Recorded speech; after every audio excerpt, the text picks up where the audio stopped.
Brain সবচেয়ে বেশি পছন্দ 1 নাম্বার হচ্ছে নীল কালার। অনেকে বোধহয় মনে করতেছে ভাই আপনি নীল কালার পরেন, নীল যেটা এটা ব্রেনের 1 নাম্বার পছন্দ। সত্যি কথা বললাম, ব্রেন সবচেয়ে বেশি পছন্দ করে নীল। এবং এই জন্য আমি কিছুদিন আগে একটা প্রোগ্রামে বলছি যে স্টুডেন্ট সবসময় নীল কালি দিয়ে লিখবে তার পড়া সবচেয়ে বেশি মনে থাকবে। কেন?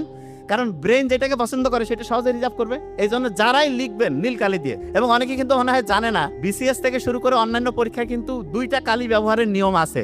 একটা হচ্ছে ব্ল্যাক আর একটা হচ্ছে ব্লু, মানে নীল। সবুজ দিয়ে লেখা যাবে না, লাল দিয়ে তো টিচার খালি খাতা কাটবে। অন্য 2টা রং বাদে অন্য কোনো রং ব্যবহারের সুযোগ নেই। ভাগ্য ভালো নীলের ব্যবহার করার সুযোগ আছে। নীল কালার দিয়ে লিখবেন, দেখবেন যে পড়াটা আপনার খুব সুন্দরভাবে ব্রেইনে রিজার্ভ হবে। ব্রেইনটা আল্লাহ বানিয়েছে এমন ভাবে যে এই ব্রেইনটার জন্য সবচেয়ে গুরুত্বপূর্ণ 1 নাম্বার খাবার যদি আমি বলি 1 নাম্বার, তাহলে সেটা হচ্ছে ঘুম। প্রত্যেকে বলে গেছে না যে ঘুমটা খুব ইম্পর্টেন্ট। পরীক্ষা যখন আসে তখন অনেক অভিভাবক কি করে যে তুই সারাদিন পড়বি, 3-4 ঘন্টা 5 ঘন্টা ঘুমাবি। নো, এটা লিখে রাখে।